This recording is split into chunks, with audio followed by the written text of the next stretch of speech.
Hi everyone, welcome to my channel Richards food blogger. আজ আমি আপনাদের সাথে খুব হেলদি একটা স্যালাড রেসিপি শেয়ার করতে চলেছি। আর আজকের এই স্যালাডটা কিন্তু আমি মাত্র 2টা টমেটো আর একটা ক্যাপসিকাম দিয়ে তৈরি করেছি। আর এই স্যালাডটা তৈরি করতে ঠিক যতটা সহজ, খেতেও কিন্তু ঠিক ততটাই ইয়াম্মি আর হেলদি। আর আজকের এই স্যালাডটা কিন্তু ওয়েট লসের জন্য খুব কার্যকরী। তো তাহলে চলুন আর দেরি না করে শুরু করা যাক আজকের রেসিপিটি।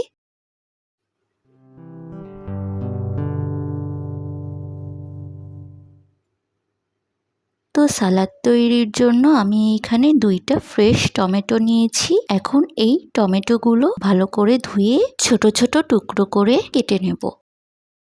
তো এই দেখুন, আমি টমেটোগুলো ছোট ছোট কুচি করে কেটে নিয়েছি। এরপর আমি এখানে মাঝারি সাইজের একটা ক্যাপসিকাম সেম ওয়েতে ছোট ছোট টুকরো করে কেটে নিয়েছি। আর এখন আমি স্যালাডের ড্রেসিংটা তৈরি করে নেব। এর জন্য আমি এখানে একটা বাটি নিয়ে নিয়েছি। এখন এই বাটিতে আগে থেকে কেটে রাখা ক্যাপসিকাম কুচি আর টমেটো কুচি অ্যাড করে দিচ্ছি। এখন এই টমেটো কুচি আর ক্যাপসিকাম কুচির সাথে হাফ চা চামচ লবণ, 1 টেবিল চামচ ধনিয়া পাতা কুচি, একটা পেঁয়াজ কুচি, 2টা কাঁচামরিচ কুচি, সামান্য একটু রোজমেরি আর হাফ টেবিল চামচ সরিষার তেল অ্যাড করে দিচ্ছি। এখন একটা চামচের সাহায্যে ভালোভাবে সবকিছু মিক্স করে স্যালাডটা তৈরি করে নিচ্ছি। সো ভিউয়ার্স, এই দেখুন, এভাবে আমি সময় নিয়ে সবকিছু ভালোভাবে মিক্স করে স্যালাডটা তৈরি করে নিচ্ছি।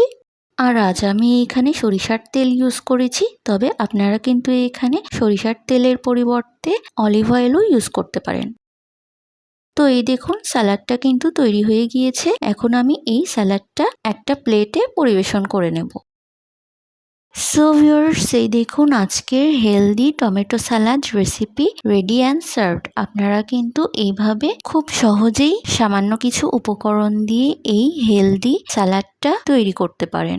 আর এছাড়া যারা ডায়েট চার্ট ফলো করেন তারা কিন্তু এই হেলদি স্যালাডের রেসিপিটা অ্যাড করে নিতে পারেন। আর তাছাড়া যারা সালাদ খেতে পছন্দ করেন তারাও কিন্তু এইভাবে টমেটো আর ক্যাপসিকাম দিয়ে এই মজাদার হেলদি স্যালাডটা তৈরি করে পরিবেশন করে নিতে পারেন। সো ভিউয়ার্স, আজ এই পর্যন্তই। আমার পরবর্তী রেসিপিটি পেতে হলে আমার চ্যানেলটিকে অবশ্যই সাবস্ক্রাইব করবেন। আর আজকের ভিডিওটি যদি আপনাদের কাছে ভালো লেগে থাকে তাহলে প্লিজ ভিডিওটিতে একটি লাইক, কমেন্ট এবং শেয়ার করবেন।